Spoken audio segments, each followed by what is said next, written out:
जय जय श्री महाकाल। मित्रों, मैं पंडित रणविजय मिश्रा सांडिल्य, ज्योतिषी, वास्तुशास्त्री, हस्तरेखा विशेषज्ञ, आप सबका इस महाकाल ज्योतिष संस्थान में फिर से स्वागत करता हूँ। आप सबने पिछले वीडियो में इतना प्रेम दिया, पिछले वीडियो को आपने बहुत ही अच्छा से देखा, जिससे हमें भी प्रोत्साहन मिला। और फिर हमने चाहा कि आज जैसे इस चैनल से सनातन के रहस्य को बताया जाता है, बड़े शांति से समझिएगा, क्योंकि यहाँ आडंबर नहीं होता है, मैं बड़ा प्यार से बताता हूँ। सनातन एक रहस्य से भरा हुआ है और इस चैनल का काम है सनातन के बारे में भी बताना। तो आज सनातन के ही बारे में कुछ बताएंगे, क्योंकि आज मंगलवार है और मंगलवार को हमारा वीडियो एक आता है और एक रविवार को वीडियो आता है। सनातन बहुत ही पुरातन ये धर्म है, इसमें गूढ़ रहस्य भरे हुए हैं, जिस रहस्य को जानने के लिए ये मतलब समझना होगा कि ये वो फल है कि जब तक हम खाएंगे नहीं तब तक इसका स्वाद हमें पता नहीं चलेगा। इसलिए इसको खाना पड़ेगा, और खाने के लिए इसके दो ही मार्ग हैं, या तो जान लो या तो मान लो। तो इसके दो मार्ग हैं, ज्ञान मार्ग और भक्ति मार्ग। ज्ञान मार्ग कहता है कि पहले मैं जानूंगा फिर बाद में मानूंगा। आज के जो बच्चे हैं वो जानते तो हैं नहीं और मानते भी नहीं हैं। तो अगर ज्ञान है तो पहले जाने उसके बाद में माने, और नहीं तो भक्ति है तो पहले मान लें, अपने आप जान जाइएगा। इसको जानने के लिए आपको मैं बताता हूँ, सनातन में ही मुक्त होने की बात, इस आत्मा को कैसे मुक्ति मिल सकता है, बात किया गया है। और कोई भी धर्म नहीं कहता कि आप मुक्त हो सकते हैं, क्योंकि सनातन धर्म ही कहता है कि 84 लाख योनि में भ्रमण करने के बाद इस मनुष्य को मनुष्य शरीर प्राप्त होता है। इस सवाल को एक आदि गुरु शंकराचार्य जी का लिखा हुआ पुस्तक है, जिसका नाम है विवेक चूड़ामणि। जब इस पुस्तक को आप लोग पढ़ेंगे तो उसमें आप सबको ये मिलेगा कि किसी ने पूछा था कि गुरुदेव ये बताइए कि आत्मा मुक्त कैसे हो। उन्होंने कहा, बेटा अगर तो विद्या मांगा होता तो बोलता माँ सरस्वती की आराधना करो, धन के लिए लक्ष्मी की बताया था, बल के लिए तुमको हनुमान जी का बताया था, लेकिन तुम मुक्त होने की बात किए हो तो सुनो। एक श्लोक उसमें लिखा हुआ है कि बदंतु शास्त्राणि कुर्वन्तु कर्माणि यजन्तु देवान भजन्तु देवता आत्मैक बोधेन विमुक्ति सिद्ध्यति ब्रह्मा शतांतरे अपि। कहते हैं आदि गुरु शंकराचार्य जी कि वदंतु शास्त्राणि, कितना भी शास्त्र पढ़ लीजिए, कुर्वन्तु कर्माणि, कितना भी कर्म कर लीजिए, यजन्तु देवान, कितना भी देवताओं का यज्ञ कर लीजिए, भजन्तु देवता, कितना भी राम राम कृष्ण कृष्ण शिव शिव अल्लाह अकबर, जो भी यीशु मसीह, जिनको भी भज लीजिए, मुक्ति नहीं हो सकता है। क्योंकि मुक्ति के लिए एक ही साधन है कि आत्मिक बोधेन विमुक्ति सिद्ध्यति। जब तक मनुष्य को उसको आत्मज्ञान की प्राप्ति नहीं होती है, जब तक उसको आत्मज्ञान नहीं होगा, तब तक वो मुक्त नहीं हो सकता है। फिर हम आप सबको याद दिलाना चाहेंगे कि आप इस चैनल को देख रहे हैं तो इस चैनल को आपने अब तक सब्सक्राइब क्यों नहीं किया, और अगर कर लिया है तो अकेले क्यों। आप लोग भूलिए मत, ये चैनल आप सबके लिए निकाला गया, चैनल को प्रसारित किया गया, और समय निकाल करके आप सबके लिए हम इस ज्ञान को बटोर करके लाते हैं और आप सबको बताते हैं। ज़्यादा आडंबर नहीं है, कोई स्टूडियो से शूट नहीं होता है, कोई स्क्रिप्ट लिख करके यहाँ बात नहीं होता। जो ज्ञान है, जो गुरु से हमने प्राप्त किया, आपके सामने हम रख रहे हैं। तो आत्मिक बोधेन विमुक्ति सिद्ध्यति, जब तक आत्मज्ञान नहीं होगा तब तक ये आत्मा मुक्त हो ही नहीं सकता है।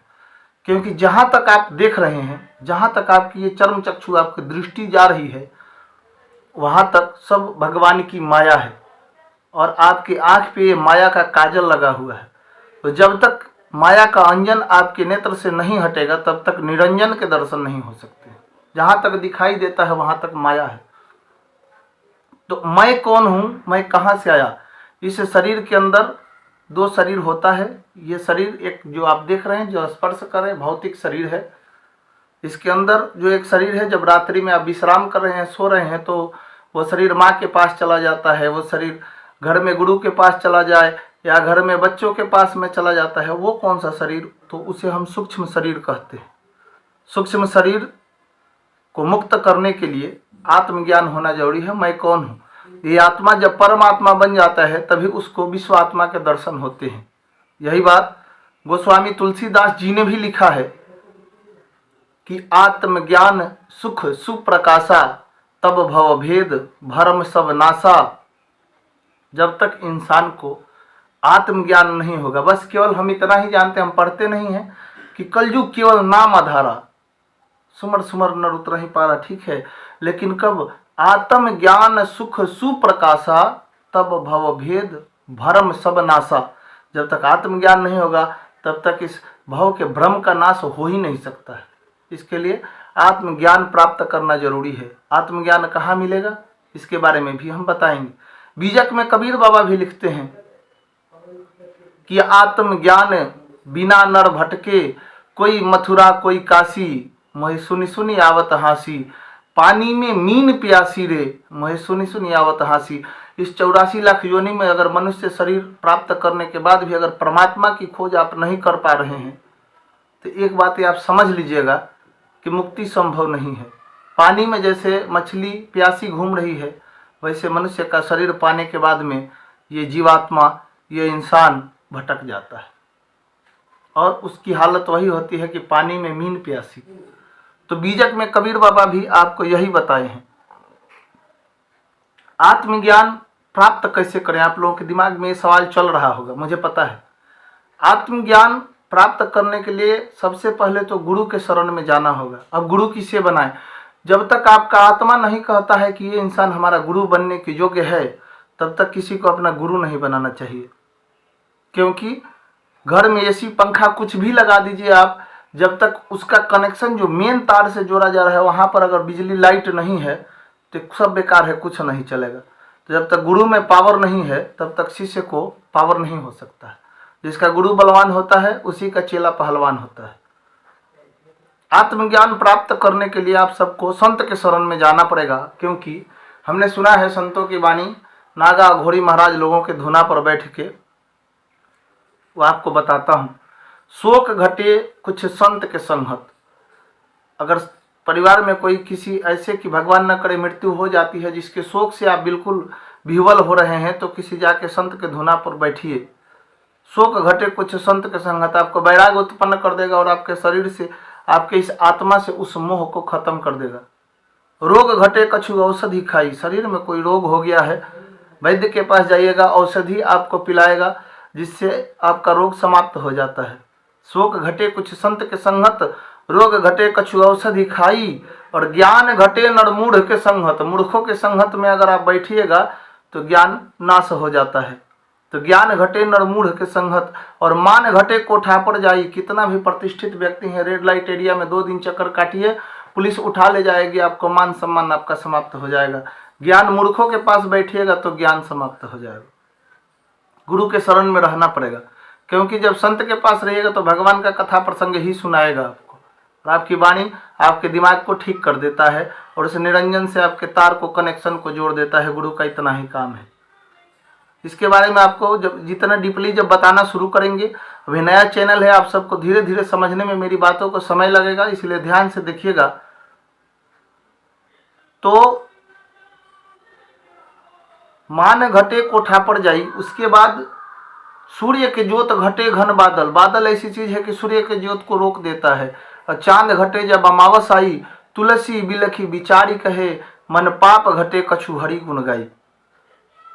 तो भगवान का नाम से जब इस आत्मा को मंथन कीजिएगा तो जो रस निकलता है वो भगवान की भक्ति है, और भक्ति से सब कुछ प्राप्त हो सकता है। शिव इस मृत्युलोक के देवता हैं और शिव के शरण में सब कुछ मिलता है, हमने देखा है और हमारे सामने ये सब है। क्योंकि वो गाना मुझ पे शूट करता है कि मेरी जिंदगी सवारी मुझको गले लगा के, बैठा दिया फलक पे मुझे खाक से उठा के। सब बाबा भोलेनाथ की कृपा है कि गुरु की सेवा करने का अवसर प्राप्त हुआ और इस ज्ञान को हमने प्राप्त किया, जो हम आपको धीरे धीरे बताएंगे। तो इसलिए इस आत्मा को सबसे पहले मैं कौन हूँ, इसको मुक्त करने के लिए सबसे पहले आत्मिक ज्ञान होना चाहिए। इंसान मंदिर में मूर्ति को रखता है, उसको भोग बढ़िया बढ़िया चीज़ लगाता है, स्वयं का भोजन ठीक नहीं है, तो फिर उस भोग लगा इस मूर्ति को भी बढ़िया भोजन दीजिए, क्योंकि जैसा खाएंगे अन्न वैसा होगा मन, जैसा पिएंगे पानी वैसा निकलेगा वाणी, और जैसा करेंगे संग वैसा ही चढ़ जाएगा रंग। इसलिए मेरे मित्रों, सबसे पहले भगवान के शरण में रहें और अपने धर्म को माने। सनातन बहुत ही पुराना धर्म है, और मुक्त होने की बात यहीं पर कही गई है, नहीं तो 84 लाख जोनी भटकना पड़ेगा। इस शरीर में 7 चक्र होते हैं, और जिस चक्र से अगर आपका ये प्राण निकलता है, आपकी साधना बताती है आप कहाँ से निकले हैं। क्योंकि आपने सुना होगा स्वामी विवेकानंद जी महाराज का जब आखिरी समय आ गया तो ध्यान साधना से इतने उनको पता चल गया, इतने विद्वान इतने पहुँचे हुए हो गए थे कि अब हमारा समय आ गया है, और उन्होंने सहस्त्रार्थ से अपना आत्मा को निकाला। इसके बारे में जब एक वीडियो बनाएंगे तो हम आपको डीपली बताएंगे। लेकिन सनातन धर्म में मुक्त होने की बात कहा जाता है। सनातन धर्म में 33 प्रकार के देव होते हैं, अगले वीडियो में आप जानेंगे। और वो 33 देव और कहीं नहीं है, क्योंकि शास्त्र में 33 कोटि बताया गया है।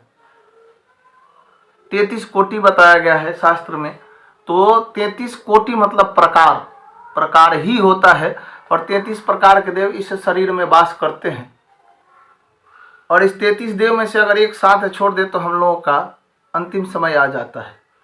और ये देव उस अनादि शक्ति से टावर कैच करता है, आशीर्वाद लेता है, जिसकी ये साधना करता है। तो ये नहीं भूलना है कि कोई है जो इस ब्रह्मांड को बनाया है। जिसको बनाया जाता है उसका मृत्यु निश्चित है। सनातन को कोई नहीं बनाया, सनातन परम धर्म है, क्योंकि सत्य सनातन धर्म हर जगह सनातन ही लिखा गया है। हम सब सनातनी हैं और अपने धर्म को माने, अपने भगवान पे आस्था रखें। बाबा भोलेनाथ की कृपा सदैव ही आप सबको प्राप्त होता रहेगा। शॉर्ट्स के माध्यम से हम आपको उपाय बताएंगे। फिलहाल हम आपको एक उपाय बता रहे हैं। अगर घर में दरिद्र योग चल रहा है, दरिद्रता समाप्त नहीं हो रहा है, तो घर की जो बुजुर्ग महिलाएं हैं, जो घर की जो मुखिया हैं, एक कार्य करें। अमावस्या के दिन रात्रि में जब घर के सभी परिवार भोजन करके सो जाते हैं, तो अमावस्या के दिन रात्रि में पूरी अंजलि में तिल भर के, और उस तिल को सब कोई सो जाए तो हर घर में घूमना है और छत पे ले जाकर उसको छींट देना है। और छींट के वापस आके हाथ पैर धो करके और बिस्तर पे सो जाए। जहाँ से आपके घर का पानी का निकास, वहाँ एक दक्षिण मुखी दीपक जलाएं। दीपक का लौ दक्षिण दिशा को होगा। उस दीपक में 5 प्रकार का अनाज डाल करके एक दक्षिण मुखी दीपक जला दे, जहाँ से आपका घर का जल का स्रोत है, जहाँ से निकलता है। उसके बाद इस उपाय को करें, घर से दरिद्रता धीरे धीरे समाप्त हो जाएगा। उस तिल को पक्षी जैसे जैसे आके आपके छत से खाएगा, चुंगेगा, समाप्त हो जाएगा। और उसके बाद खास करके अमावस्या के दिन थोड़ी सी खीर बना करके कौओं को दान करें, क्योंकि सबसे पहले हमारे लाइफ को चलाने के लिए हमारे कुल देवता जरूरी हैं, और साथ में हमारे पितृ जरूरी हैं। उसके बाद हमारा ग्रह दशा जरूरी है। तो सबसे पहले अपने पितृ को ठीक रखें, अपने कुल देवता को ठीक रखें, आपके लाइफ से समस्या का समाधान होते रहेगा। इसलिए यह जरूर करें। इसके बाद अगला वीडियो में हम आपको धीरे धीरे ज्योतिष की तरफ लेके जाएंगे, और जो मंगलवार को जो वीडियो आएगा उस वीडियो में कुछ सनातन से भी बताया जाएगा। इसलिए सबसे पहले आत्मज्ञान, जो बुद्ध को भी ज्ञान की प्राप्ति जब हुई तब वो बुद्ध बने, पहले वो सिद्धार्थ थे। तो बुद्ध बनने के लिए आजकल मैं देख रहा हूँ कि हम नमो बुद्धाय करता है लोग, लेकिन बुद्ध के मार्ग पे कोई नहीं चल रहा है।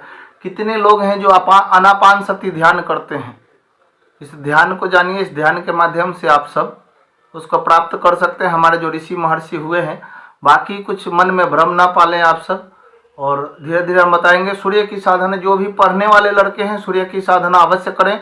सूर्य की साधना करने से बहुत ही लाभ होता है। खास करके जो क्षत्रिय और ब्राह्मण कुल के बालक हैं वो गायत्री महामंत्र की वो साधना कर सकते हैं। गायत्री महामंत्र की साधना कर सकते हैं जो नए लड़के हैं। और ये सब नए लड़के गायत्री महामंत्र कैसे करना है कि स्नान करके सूर्य को उषा काल में बैठ जाएं, और बैठने के बाद में करमाला उंगली पर गिनती करके गायत्री महामंत्र का जप करें 108 बार। और भोजन को शुद्ध रखें। भोजन गायत्री महामंत्र का जप चल रहा है तो भोजन को शुद्ध रखें, स्वयं जपें। जपने से लाभ हो जाएगा। बाबा भोलेनाथ के ऊपर दूध और गंगा जल मिक्स करके और चढ़ाएं, उससे भी नहीं होता है तो बाबा भोलेनाथ के ऊपर जल में तिल डाल के शनिवार के दिन अवश्य चढ़ाएं। आप सबका समय शुभ हो। जय जय श्री महाकाल।